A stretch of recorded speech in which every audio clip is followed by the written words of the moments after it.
네, 말씀 보도록 하겠습니다. 열왕기, 오늘은 열왕기 하 22장입니다. 열왕기 하 22장 1절과 2절 두 절만 보도록 하겠습니다. 1절과 2절. 열왕기 하 22장 1절과 2절. 두 절밖에 안 되니까 우리 같이 읽도록 하죠. 새번역 버전입니다. 1절과 2절. 다 같이 1절 읽도록 하겠습니다. 시작. 요시야는 왕이 되었을 때 18살이었다. 그는 예루살렘에서 31해 동안 다스렸다. 그의 어머니 여리다는 보스가 출신 아다의 딸이다. 그의 조상 다윗의 네, 22장 2절을 했었어야 되는데 제가 읽을게요. 22장 2절, 21장 2절을 했네요. 장모팀이 22장 2절입니다. 요시야는 주님께서 보시기에 올바른 일을 하였고 그의 조상 다윗의 모든 길을 본받아 곁길로 빠지지 않았다. 그렇죠? 좋습니다. 저희 광고한 대로 이제 선교 그 신청을 이번 주에 마무리하게 됩니다. 그래서 성인도 저희뿐만 아니라 EM 성인 다 지금 그 선교지 신청을 받고 있는데 EM은 캄보디아 가고 캄보디아가 다 찬 걸로 알고 있고 또 성인도 한 4군데 갔는데 2군데는 다 이제 마감이 됐고 인원이 다 찼고 이제 2군데 남아 있고 저희도 파나마랑 터키 2군데를 가는데 아까 보신 대로 이제 각각 자리가 조금 남아 있습니다. 그래서 여러분들 망설이지 말고 끝까지 고민하지 마시고 신청하고 고민하세요. 그래서 여러분들 항상 끝까지 라스트미니트까지 고민하는 그런 습관이 있는데 먼저 신청하고 고민하셔도 될 것 같습니다.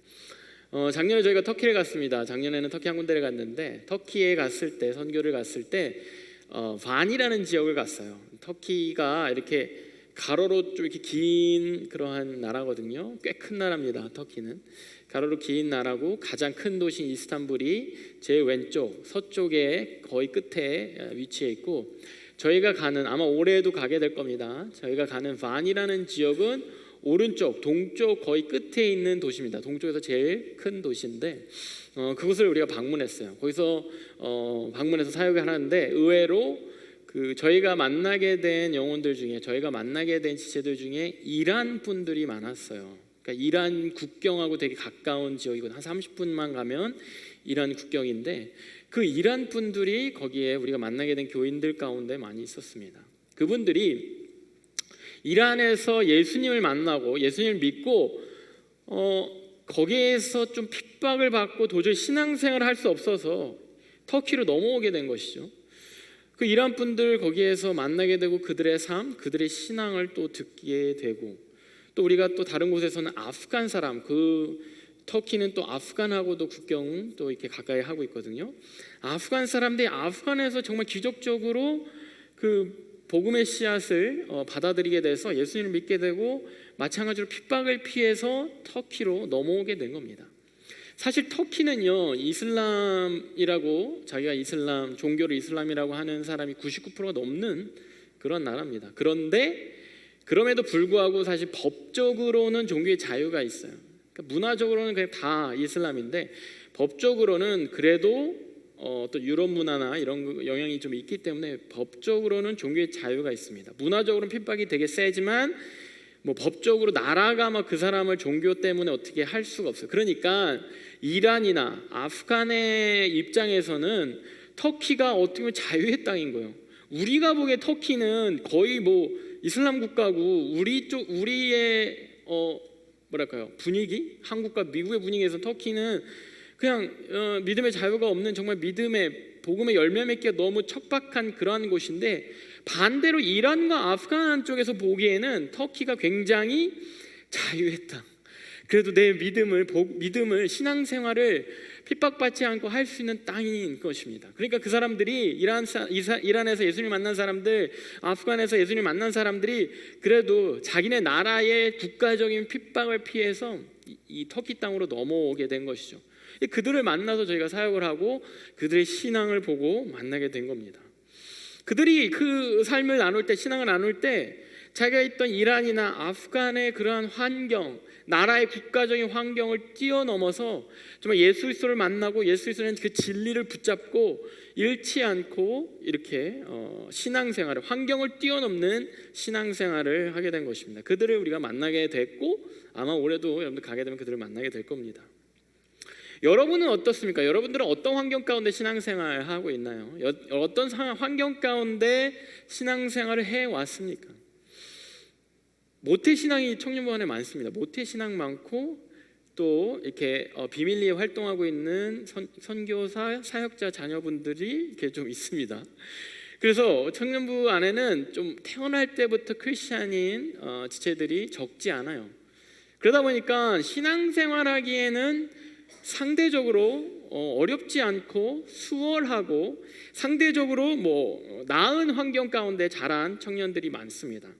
오히려 교회 안 가서 핍박받고, 그죠? 믿느라 이렇게 이란, 터키, 아프간 이분들과 반대로 교회 안 가서 핍박받고, 봉사 안에서 핍박받고, 성가대 안 서서 핍박받고, 찬양팀 안에서 핍박받고, 애들 안 봐서 핍박받고, 구역 모임 때 애들 안 보고, 이러니까 핍박받고, 그러니까 그런 어렸을 때부터 그런 오히려 신앙을 더 가져야 하는 것들을 강요받았는지도 모르겠습니다. 반대로 저는 안 모태 신앙이거든요. 저는 모태 신앙이 아닙니다. 그러니까 상대적으로 신앙생활하기가 모태 신앙들보다는 수월치 않은 거죠. 어려운 환경에 있었던 것이죠. 처음에 믿게 되면은 가족이나 친구들이 잘 이해를 못합니다. 아니 거기 왜 가? 아니 교회를 왜 가? 그 지난주에 갔는데 왜 또 이번 주에 또 교회를 가? 이러한 것부터 시작해서 아니 일요일날 교회 가는 것도 모자라서 수련회 간다고? 일요일날 교회 가는 것도 모자라서 금요일날 간다고? 아니 하는 것도 모자라서 리더를 한다고? 이게 잘 이해가 안 되고 그러한 가족 환경이 신앙생활하기가 순탄하지가 수월치가 않은 것이죠.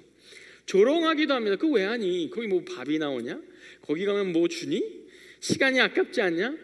적당히 믿어. 너무 광신도처럼 믿지 말고. 너 교회에서 사니? 이런 식으로 적지 않은 아주 그런 가족들 가운데 핍박, 조롱 이런 것들이 있을 수 있다라는 것이죠. 저희 부모님도 어렸을 때 청년 때 신앙생활을 안 해보셨잖아요. 그러니까 저희 부모님 나중에 믿으셨지만 청년 때 신앙생활 안 해보셨으니까 그렇게 교회에서 이렇게 행사가 이런 거 이해를 잘 못하시고 지난 여름에 수련회 갔는데 왜 겨울에 또 수련회 가야 되는지를 이해를 못하셨던 분들이거든요. 그러니까 그런 거예요. 심지어 크리스찬임에도 불구하고 본인이 그런 경험이 없기 때문에 그런 것들을 이해하지 못하는 가운데 수련회 때마다 이렇게 약간의 어떤 갈등 이런 것들이 있었던 것이죠. 가족뿐만 그렇습니까? 현대를 사는 크리스찬들 우리 또 이민자지지 않습니까? 캘리포니아 이민해서 사는 크리스찬들도 현대 사회 가운데 신앙생활하기가 한국 사회에 예전만큼 신앙생활하기가 쉽지 않다는 얘기들 많이 하죠. 실제적으로도 그렇습니다. 한국 사회에 기독교에 대해서 부정적인 그러한 시선과 생각들, 그러한 인식들이 많고 실제적으로 아프간이나 이란에 비할 그러한 핍박은 없겠습니까마는 은밀한 핍박이 우리 가운데 있는 거죠. 은밀한 약간의 어떠한 조롱 그런 것도 있는 그러한 우리가 환경에서 신앙생활을 하게 되는 경우가 종종 있는 것이죠.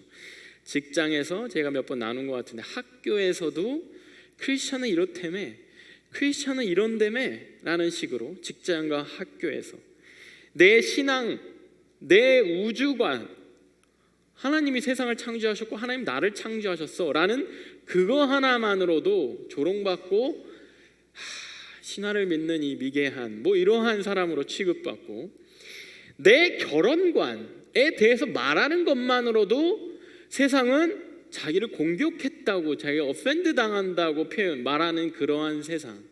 크리스찬이 결혼은 남자와 여자가 하는 거야. 연애도 마찬가지입니다. 연애도 남자와 여자가 하는 거야 라고 말하는 것만으로도 offend 당했다고, offend 당한다고 오히려 우리 공격하는 그러한 상황 가운데, 세상 가운데, 현실 가운데 우리는 신앙생활을 해야 하는 그런 것이 우리 현대를 살아가는, 이민사회를 살아가는 우리의 신앙생활인 것이죠. 환경이 그렇습니다. 성경적인 가치나 기준을 갖고 우리의 하루하루 현실을 삶을 살아가기가 좀처럼 쉽지 않은 것이죠. 그런 먼 얘기가 아니라 여러분들 친구들 사이에서 같이 어울리는 커뮤니티나 그룹들 친구들 사이에서도 마찬가지입니다. 그러다 보니까 내가 신앙생활을 하지만 모두가 내 친구도 다 그렇게 하니까, 내 주위 사람들이 다 그렇게 하니까, 내 동료들이 그렇게 하니까 그 내가 있는 환경 가운데 내가 스스로를 justify하고 다들 그렇게 하는데 뭐 크리스찬임에도 불구하고 보통 다들 요즘 세상엔 다 그렇게 하는데 어떤 행동을 하거나 하지 않을 때의 기준은 여러분들 어떻습니까? 여러분들이 어떤 기준을 갖고 그것을 하고 하지 않고를 결정하게 됩니까? 지난주 수련회 갔을 때 수련회를 이렇게 수련회도 모집을 하면요, 진짜 라스트미닛에 갑자기 확 늘어요, 신청자가. 왜냐하면 끝까지 여러분들은 아닐 가능성이 매우 크다고 저는 믿고 싶습니다. 끝까지 너 가? 너 안 가? 이게 굉장히 수련을 가고 안 가고의 기준이 되는 청년들이 많다는 소문을 제가 들었습니다. 너 가? 너 가지 않아? 너 언제 가? 지금 가? 언제 가? 내일 가? 이것이 내가 가고 안 가고 하고 안 하고의 그거의 선택의 기준에 놓일 때가 많은 것이죠. 일상에서도 어떻습니까? 옆에 동료, 옆에 친구가 여러분들 무언가 행동을 할 때 이걸 해야 되나 하지 말아야 하나를 결정하는 기준이 되고 있지 않습니까? 전도사님, 요즘 술 안 마시는 사람 어디 있어요?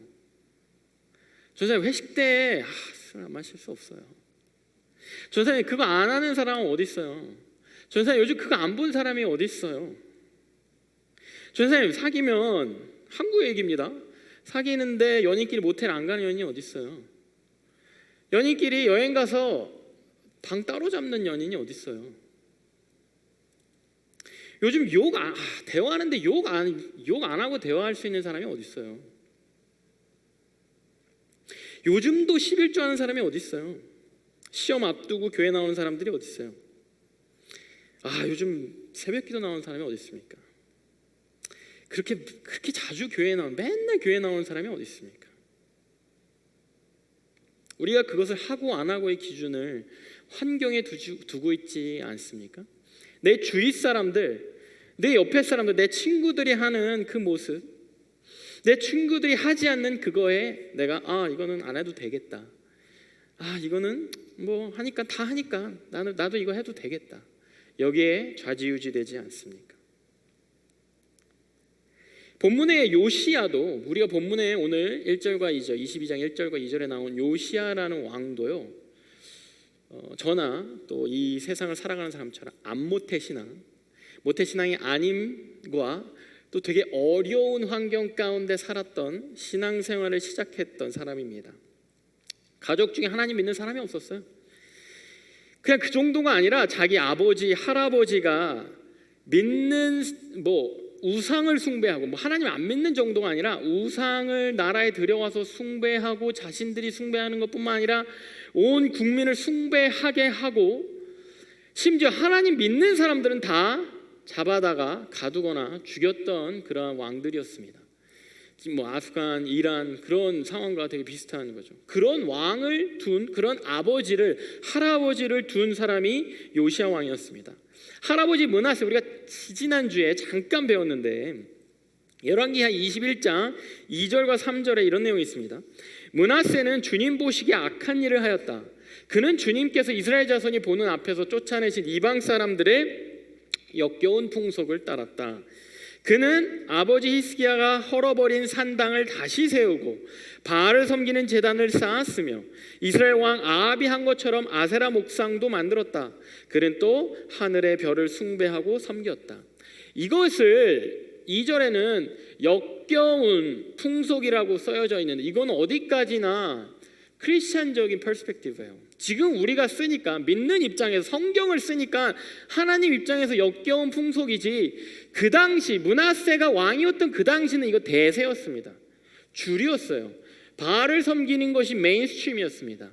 모두가 바알을 섬겨야 했고, 모두가 아세라 목상 앞에 절을 하고 그 앞에서 일어나시는 파리를 모두가 즐겼어야 돼요. 우리가 할로윈 파티 이거 대세잖아요. 그죠? 크리스마스 때 연인과 함께 크리스마스를 보내는 이게 대세 아닙니까? 크리스마스 파티 이것이 우리 대세 아니에요? 코첼라가 곧 다가오지 않습니까? 미국의 이 팜스프링 이쪽에 코첼라 대세일걸요? 아이돌을 숭배하나요? 아이돌을 쫓고 아이돌에게 환호하는 게 대세 아니에요? 얼마 전에 엊그저께 김호중님? 김호중 가수, 트로트 가수 대세입니다. 김호중과 임영웅? 우리 수련회 때 우리 강성 목사님도 그 권사님의 이야기, 임영웅에게 열과성을 당하신 권사님 얘기를 잠깐 했는데 대세입니다. 여기에 돈을 들이고 여기에 시간을 들이고 여기에 나의 열정과 마음과 마음속 깊은 신령과 진정을 들여서 임영웅을 찬양하는 것이 대세예요. 나중에나 우리가 그걸 역겹다고 표현하지만 그 당시에는 바알이 대세였고 왕이 므낫세 왕이 그래도 나라를 50여 년간 잘 다스린 왕입니다.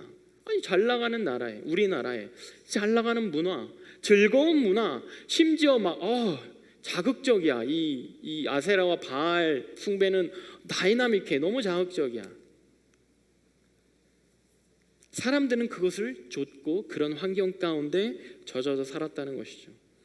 아니나 다를까 므낫세의 아들 아몬 왕, 그 뒤를 이어 왕이 된 요시야 왕의 아버지였던 아몬 왕도 이렇습니다. 열왕기하 21장 20절에서 22절. 그는 아버지 므낫세처럼 주님 보시기에 악한 일을 하였고 아버지가 걸어간 길을 모두 본받았으며 그의 아버지가 섬긴 우상을 받들며 경배하였다. 그리고 조상 때부터 섬긴 주 하나님을 잊어버리고 주님의 길을 따르지 아니하였다.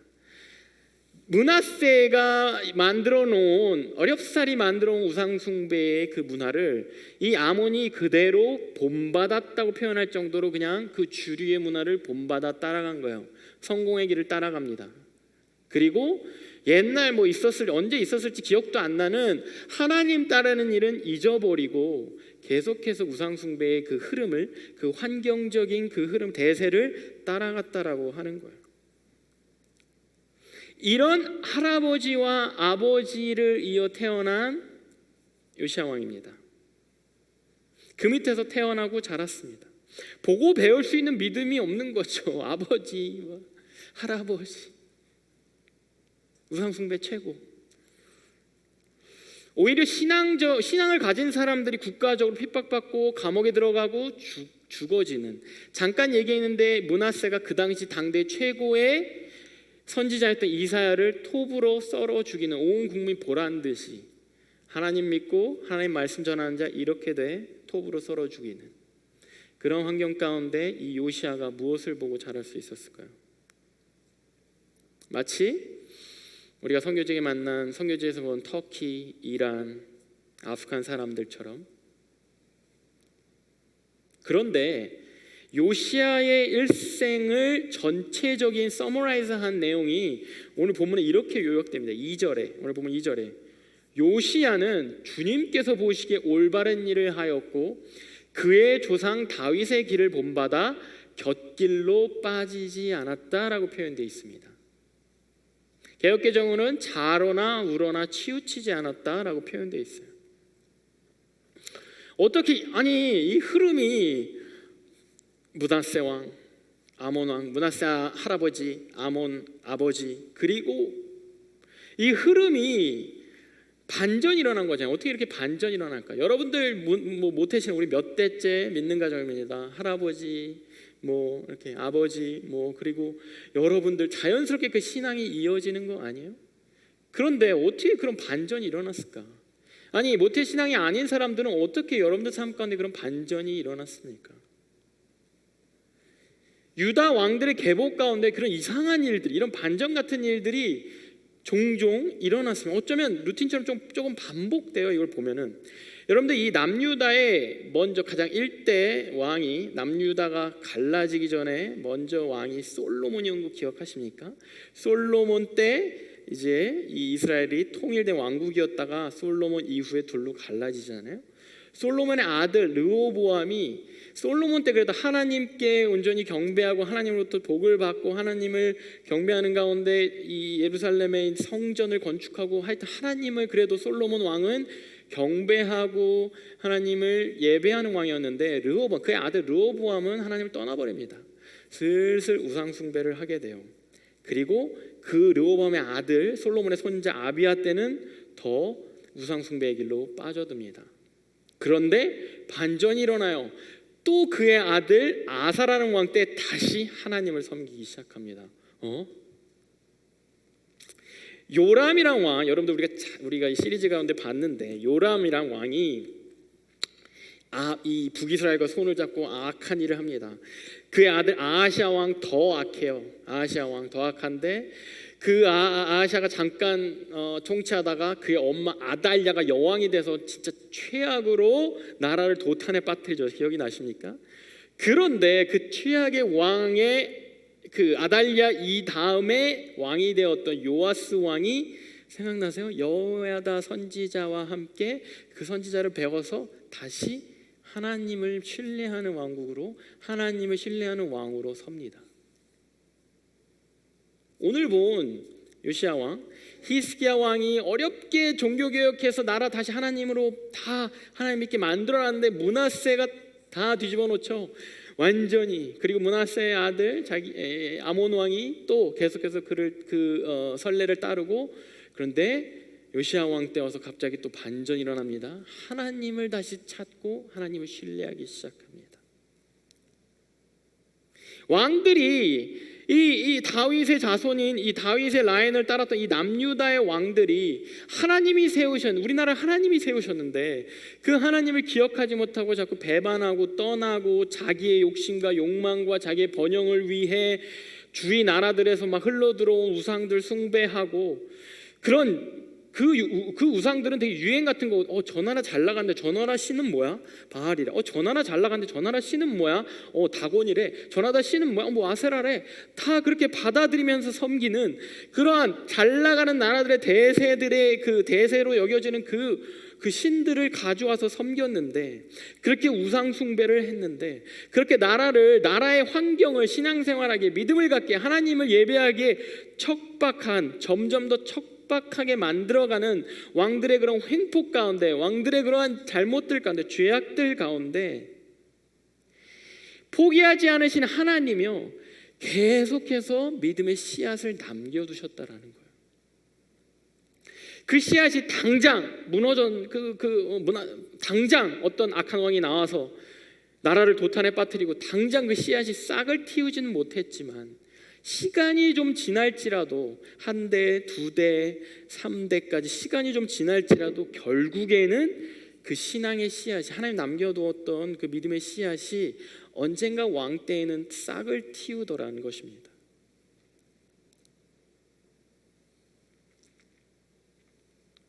여러분, 제가 그래도 이래봬도 자연을 좋아하는 감성을 가진 사람인데, 자연 중에 이제 동물 주로 좋아하는데 좋아하는 식물이 있어요. 나무가 하나 있습니다. 바오밥 나무라고 아세요? 바오밥 나무.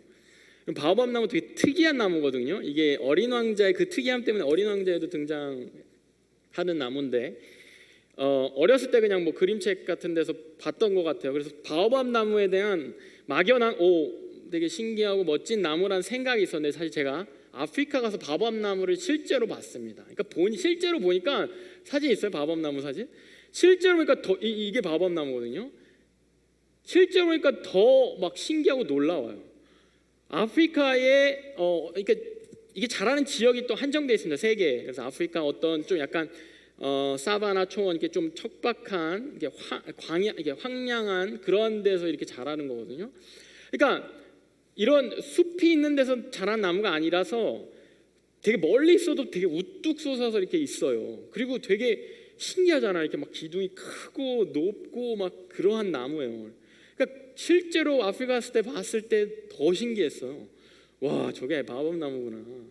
이 바오밥 나무는 뭐 현지 말 여러 뭐 이름의 유래가 있죠. 현지의 말로 천년 천년에 뭐 이러한 뜻이 있다고 합니다. 그러니까 바오밥 나무는 뭐 천년의 나무, 오래 사는 나무 그러한 뜻이 있는 거죠. 이 바오밥 나무는 그렇게 오래 사는 나무입니다.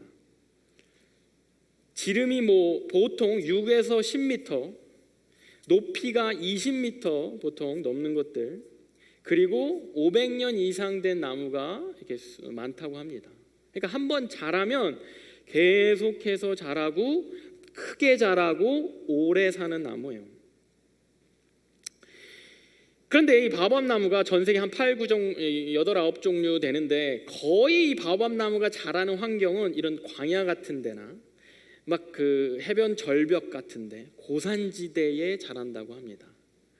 그래서 그런 데에서 딱 물도 한정된데, 저런 초원 같은데, 아프리카 그런 광야 같은데 물이 비가 거의 안 오는, 건기가 계속 이어지니까 비가 안 오는 데서 계속해서 스스로 이것을 막 저장하는 그러한 자기 몸을 막 그렇게 해서 뚱뚱하게 만든다고 해요. 그러니까 줄기가 되게 이 기둥이 막 뚱뚱하잖아요.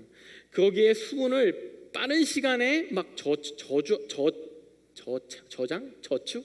저장하느라 이렇게 몸을 이렇게 뚱뚱하게 불리고, 진짜 수개월 동안 비가 오지 않아도 살 수 있는 그런 나무라고 합니다.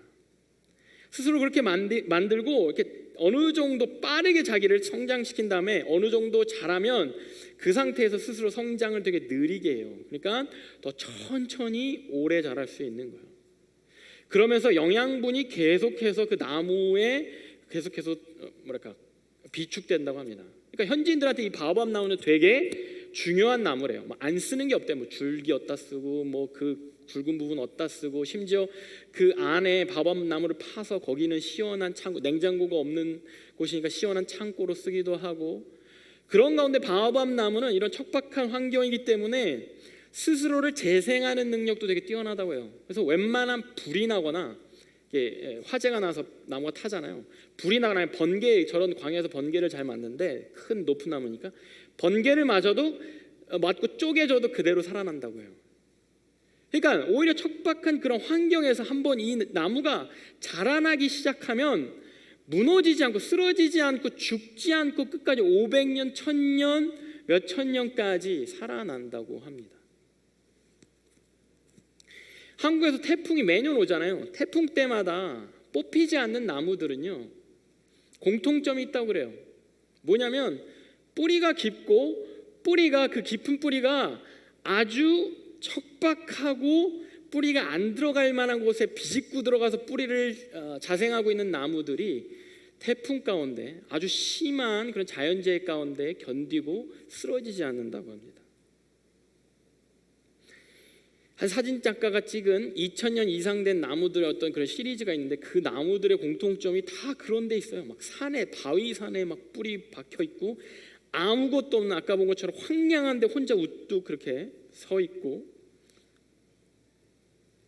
비옥한 땅의 식물들은 오히려 뿌리가 길고 넓게 막 퍼지질 않고, 땅이 비옥한데 뭐 그냥 살짝 뿌리가 그냥 살짝 이렇게 해도 그냥 영양이 쭉쭉 들어올 거 아니에요. 그런 데 있는 나무들은, 식물들은 금방 자연재해가 오면 뽑혀버린다고 합니다. 그러니까 오히려 척박한 데에 뿌리를 내리기 시작한 그 나무들, 그 식물들, 오히려 바위를 비집고 물이 없어서 물을 찾아서 막 뻗어나가는 그 뿌리를 가진 그 식물들, 그 나무들은 웬만한 자연재해가 와서는 뽑히지도 않고 넘어지지도 않고 쓰러지지도 않는다고 그래요. 그러다 보니까 여러분들, 저는 잘 모르는데 최고의 와인, 꽁띠, 뭐 이런 로마네 꽁띠, 뭐 이런 최고의 와인을 만드는 이 와이너리의 그 땅이요, 그 포도 나무들이 자라는 그 땅이요, 그런 흙밭이 아니래요. 다 자갈밭이래요. 그래야 포도나무도 계속 그 영양을 가진 그 포도를 이렇게 막 단단하게 자라고, 영양을 가진 포도를 맺어서 그 포도로 비싼 종의 그러한 비싼 와인을 만든다고 합니다. 그러니까 비옥한 데서 좋은 게 나오는 것이 아니라, 비옥한 데서 끝까지 오래 사는 나무가 생기는 것이 아니라, 어떻게 보면 척박한 환경에서도 자라기 시작한 그 나무들, 자라기 시작한 열매들, 그런 과일들이 더 깊은, 더 건강한, 더 튼튼한, 더 쓰러지지 않는 나무로, 그런 식물로 자라난다고 하는 것이죠. 요시야도 그런 척박한 이 남유다의 환경 가운데 태어난 거예요. 척박한 왕국 가운데 태어난 겁니다. 척박한 그런 할아버지와 아버지가 만들어 놓은 그런 신앙의 환경 가운데 신앙을 갖게 된 거예요. 요시아라는 그 이름의 뜻부터가 여호와께서 고쳐주신다, 여호와가 낫게 한 자, 고쳐준 자, 뭐 낫게 한 자, 그런 의미를 갖고 있다고요. 그러니까 이름부터가 하나님의 의지가 있는 이름이에요. 이 척박한 유다 땅 가운데 내가 고칠 거야 반드시. 이 척박한 유다 땅 가운데 요시아 이 왕을 통해서 내가 고쳐주고 낫게 할 거야라는 하나님의 의지가 담겨 있는 거예요. 얼마나 척박했을지 모르고 우리는 그 삶을 살아보지 않았지만 뭐 왕이라서 뭐 편했을까요?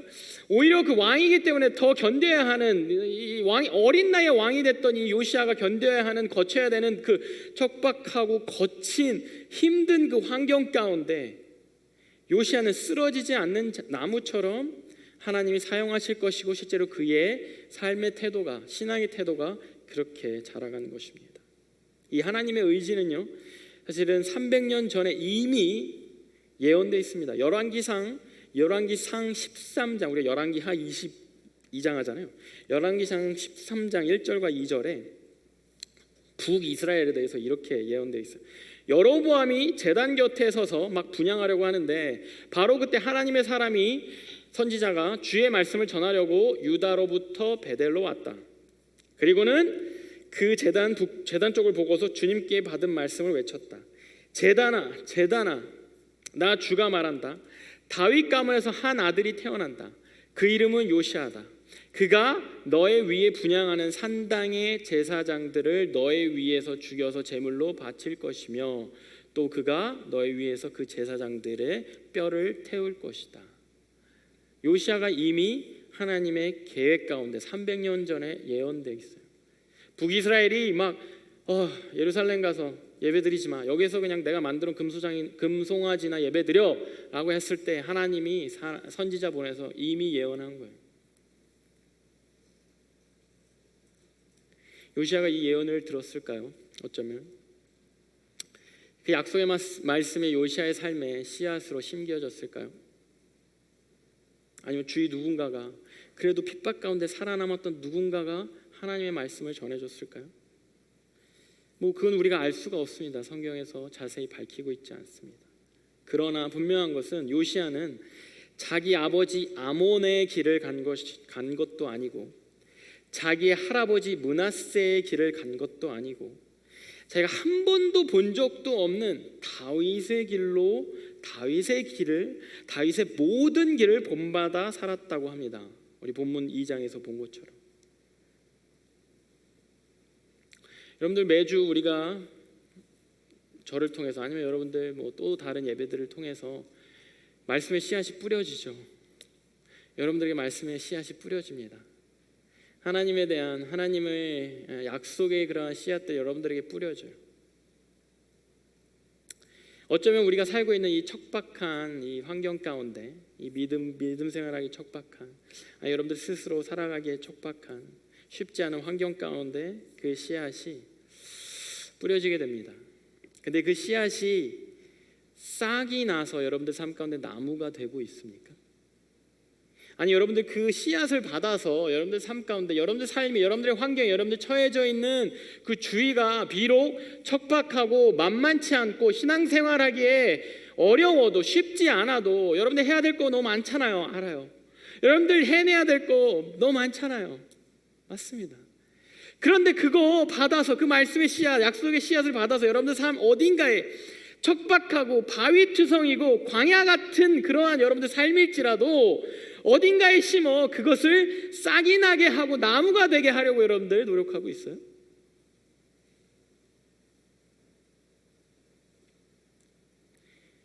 말씀의 씨앗이 이렇게 뿌려지죠. 여러분 한 번도 만나보지 못한 예수님 닮아 사세요. 바울처럼 이렇게 사세요. 베드로처럼 베드로가 이렇게 했대요. 다윗이 이러한 믿음의 모습을 보여줬대요. 다니엘이 바벨론에 포로면서도 이렇게 금식하고 이랬대요. 너무 먼 얘기 아닙니까?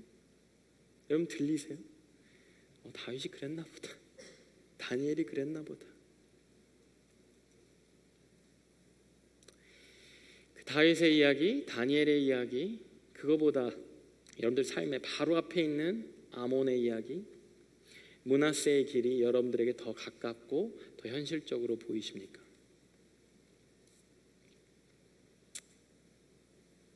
마지막으로 한 스토리를 전하고 말씀 마치려고 합니다. 중국에 인위전이라는 여인이 있었습니다. 있었으면 지금도 있죠. 인위전이라는 여인이 있습니다. 이 여인은 어떤 사람이냐면 중국의 내몽고 지방에, 거기는 진짜 완전 사막과 막 이런 광야 지역이거든요. 여기에 시집을 가게 된 여자예요. 20살 때 그 지역에 자기 알지도 못하는 데에 자기 아버지가 다른 남자의 아버지랑 뭐 젊었을 때 막 그런, 옛날 사람들 그렇게 하잖아요. 정략 결혼해가지고 나이가 20살이 되니까 시집을 보내버린 거예요. 시집을 와 보니까 완전 사막이에요. 진짜 이거는 그냥 생사막, 그냥 모래사막. 캘리포니아도 나름 사막인데 그래도 이렇게 뭐 그래도 광야도 있고 뭐 그런 데잖아요. 근데 여기는 진짜 모래사막. 네이몽고에도 이 여인이 이 인위전이 간 그 지역은 완전 모래사막, 아주 유명한 사막이에요. 거기에 그냥 결혼이랍시고 남편이 거기 가서 남편이랑 살아라 해갖고 가봤는데 뭐 주위에 사는 사람이 아무도 없어. 그냥 남자 혼자 굴 같은 데서 살고 있었대요. 그 굴 같은 데서 남자 혼자 살고 있는데 그 남자도 뭐 이렇게 대단히 뭘 하는 것도 아니고 뭐 능력도 없고 하루하루 뭘 먹고 살 것도 없고 거기에 그냥 살게 된 거예요. 그러니까 이게 뭐야 이러면서 굉장히 괴로운 하루하루를 그냥 왜 내가 이렇게 살아야 되지 하면서 통곡과 울음 가운데 이 여자가 시간을 보냈다고 합니다. 그런 건데 안 되겠다 싶어서 도망가요. 자기 고향으로 도망가.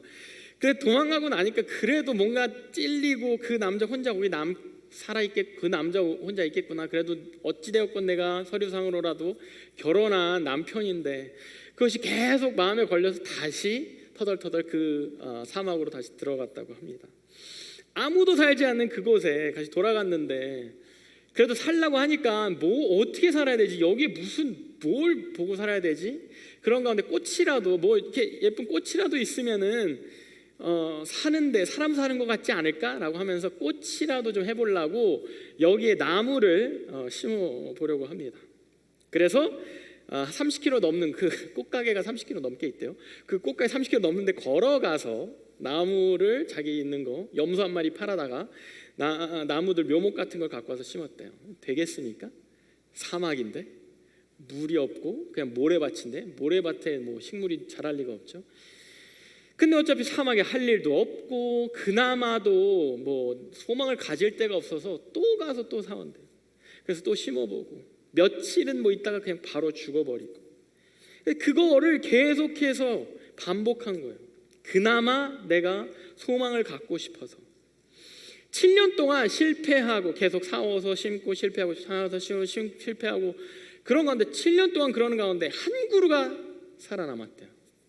그 한 그루 보고 소망이 있구나, 잘하는구나 라고 하면서 이 여자가 더 열정적으로 포기하지 않고 뭐가 생기면 또 가서 나무 사다가 심고 그 어떻게 해서 자랐지 이런 거 보면서 보니까 아주 작은 그 사막의 풀, 진짜 사막에 생존하는 그 풀 그쪽에 나무를 심으니까 또 자라더래요. 그러니까 그런 것들을 찾아서 나무를 심기 시작한 거예요. 그걸 살리기 위해서 낮에 물 주면은 다 날아가니까 다 말라버리니까 해지는 새벽 8시부터 새벽 3, 4시까지 물 주고 막 계속해서 그것을 막 벌레랑 그런 모래바람으로부터 보호하려고 막 그렇게 막 이 나무를 지키려고 하다 보니까 뭐 사막에서 지쳐서 잠들기도 하고 뭐 그러한 삶을 계속 살았다고 합니다. 하나, 둘, 2개가 네 개가 8개 뭐 이런 식으로 계속해서 포기하지 않고 이 나무를 살리다 보니까 20년이 지났대요. 이 여인이 85년에 거기에 이제 시집 갔다고 하거든요. 20년이 지나서 이 여인이 만든 나무로 된, 뭐 물론 막 완전히 막 정글처럼 그러지 않습니다. 그런데 나무로 된 숲이 여의도 면적의 10배가 넘는다고 그래요. 혼자서, 사람이 없으니까.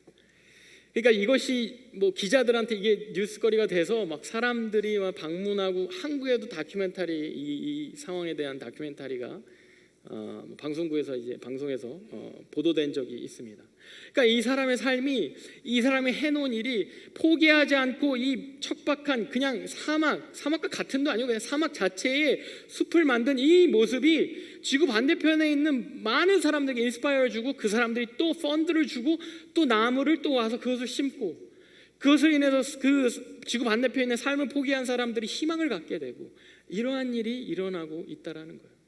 이분은 지금도 그 사막에 나무를 심고 숲을 만들고, 그 사람의 삶이 또 책으로, 한국의 책으로도 나와 있습니다. 그 책에는 오솔길, 나무 가로수가 있는 오솔길이 생겼어요. 여러분들 신앙생활의 환경 어떻습니까? 다시 한번 물어봅니다. 여러분들 신앙생활하는 여러분들 삶의 환경 어떠세요? 비옥합니까? 비옥해서 별로 뭐 뿌리 안 내리고 그냥 잘 이렇게 잔잔하게 지내고 있습니까? 아니면 황폐해서 사막과 같아서 묘목 하나, 믿음의 나무 하나 심기가 좀 엄두가 나지 않습니까? 바위투성이의 여러분들 삶의 환경입니까? 수련회에서 여러분들 은사 발견했죠? 수련회에서 여러분들 하나님이, 모르겠습니다, 저와 리더들의 의도는, 기도하면서 또 아마 말씀으로 확인되었던 그러한 하나님의 마음은, 여러분들 삶이 우연이 아니고 여러분들 지나온 인생이 하나하나 하나님의 계획 가운데 있었고, 여러분들 삶 가운데 지나온 어떠한 기쁜 일, 어떠한 슬픈 일들도 다 하나님이 허락하신 토양이라는 것을 여러분들이 알기를 바랬습니다.